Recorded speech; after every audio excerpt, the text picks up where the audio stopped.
के अंतर्गत lesson number हम लोग 5 पढ़ रहे हैं और कल मैं आपको एक बात बताया था, इसका नाम था कोलाइडी विलयन का शुद्धिकरण। कोलाइडी विलयन का शुद्धिकरण मैंने आपको बताया था कि कोलाइडी विलयन में जो अशुद्धियाँ होती है उसको जब छान छून के बाहर निकाल देते हैं तो उसको शुद्धिकरण कहते हैं। आप कल ये बात को जानकारी भी रखे थे, आप एक विधि का यूज किए थे अपवहन विधि द्वारा, आपने कल पढ़ लिया था इसके बारे में। आज हम जो पढ़ेंगे उसका नाम होगा वैद्युत अपवहन, और तीसरा जो आपका विधि है उसका नाम होगा अति सूक्ष्म निस्यंदन। आज हम आपको पहले वैद्युत कल की चीज़ हम लोग ख़त्म कर चुके हैं।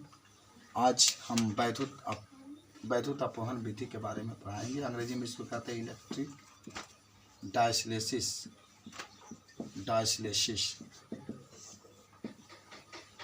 आपको हम बताना चाहेंगे, हर एक चीज़ को शुद्ध करना हमारा कर्तव्य बनता है, तो कोलाइडी विलयन को भी शुद्ध करना हमारा कर्तव्य बनता है। शुद्ध करने के लिए कुछ बातें अपनाते हैं। कल जो प्रक्रिया अपनाए तो वही प्रक्रिया इसमें रहेगी, लेकिन बाकायदे आप 2 छड़ लेकर के बैटरी से जोड़ देंगे।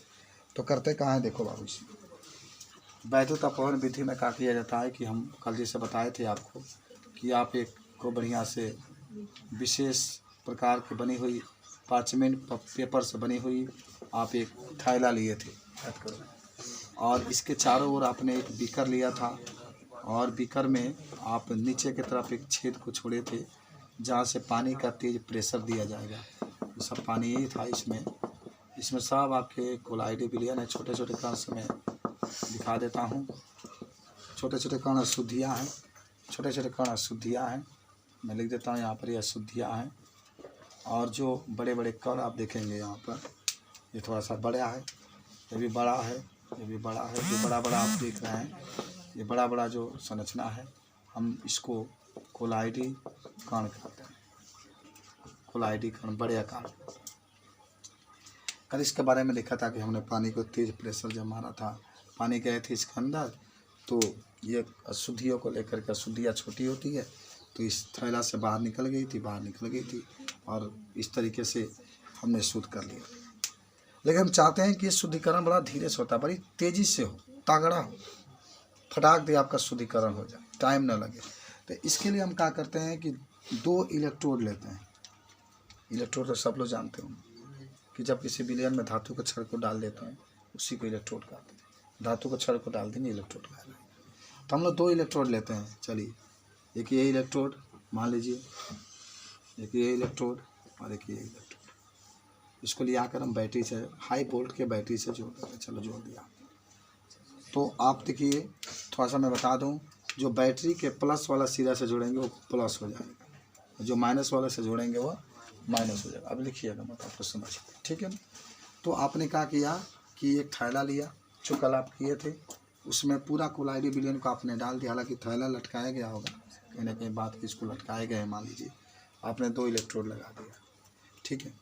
अब 2 इलेक्ट्रोड लगा दिया। इलेक्ट्रोड लगाने के बाद पानी का वही तेज बौछार होगी। अब फायदा ही होगा कि इसमें अशुद्धियाँ जो होती है हल्की होती है, छोटी होती है। कल आपने देखा भी था, जिसके ऊपर जो अशुद्धि होगी और जिसके ऊपर प्लस का चार्ज होगा, अशुद्धि है, मैं बोल रहा हूँ अशुद्धि है, जिसके ऊपर प्लस का चार्ज होगा वह तेज़ी से ऋणात्मक जो इलेक्ट्रोड होगा उसके तरफ जाएगा, ऋणात्मक जो इलेक्ट्रोड होगा उसके तरफ जाएगा। संसार का नियम है कि जो धनात्मक होता है ऋणात्मक की तरफ जाता है। तो जो धनावेशित अशुद्धियाँ होगी, जो धनावेशित अशुद्धियाँ होगी वह तेज़ी से, अशुद्धियाँ तो पढ़े थे कल, KCl भी मिलाए थे तो K प्लस में Cl माइनस में होता है। HCl भी मिलाए तो आपको याद होगा तो H प्लस में Cl माइनस होता है।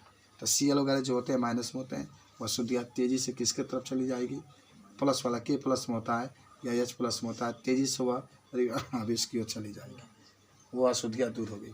और जो माइनस वाला होगा अशुद्धियाँ, जो माइनस वाला होगा वह तेज़ी से जो धनात्मक इलेक्ट्रोड है उसके तरफ चले जाएंगे, तेज़ी से खींच लेगा पूरे जो ऋणावेशित प्लेट है, ऋणावेशित इलेक्ट्रोड है, तेज़ी से वह धनावेशित जो अशुद्धिया को इसको खींच लेगा, अच्छा धनावेशित प्लेट है वर्यावेशित अशुद्धिया को खींच लेगा।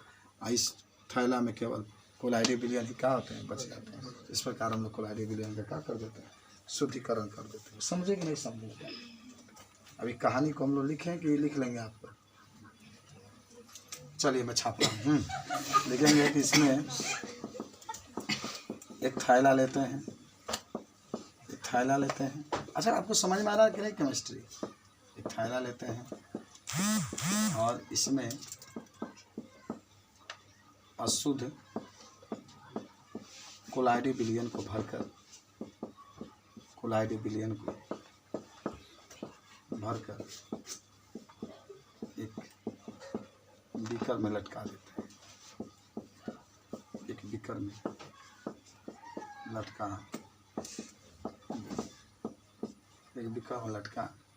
पुनः जब जल का पुनः आप लिखेंगे 2 इलेक्ट्रोड लगा देते हैं, 2 इलेक्ट्रोड लगा देते हैं, 2 इलेक्ट्रोड एक धनावेशित ऋणावेशित में लगा देते हैं। तो जो अशुद्धियाँ धनात्मक होगी, जो अशुद्धियाँ धनात्मक होगी, जो अशुद्धियाँ धनात्मक होगी वह ऋणावेशित इलेक्ट्रोड की तरफ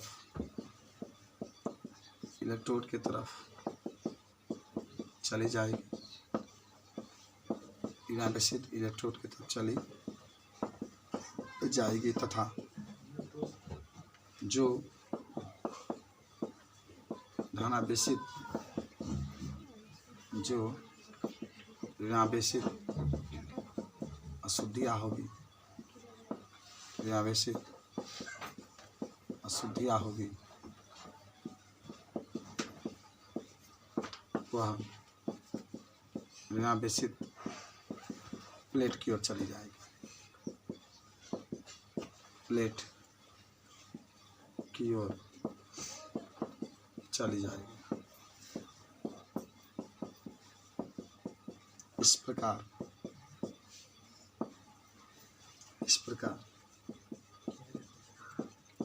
थैला में केवल शुद्ध कोलाइड बच जाएगा।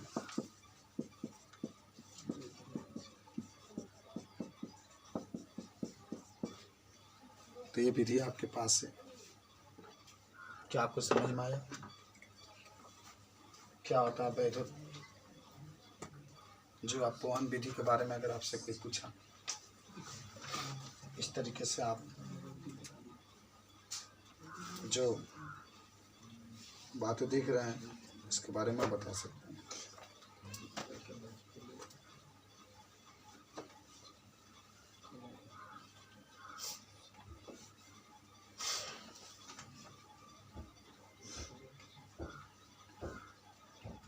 आगे बढ़िए। नेक्स्ट हम लोग पढ़ने के लिए चलेंगे अब, जिसका नाम होगा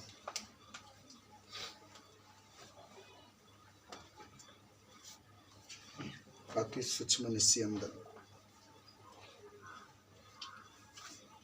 मिटा दिया जाए इसको।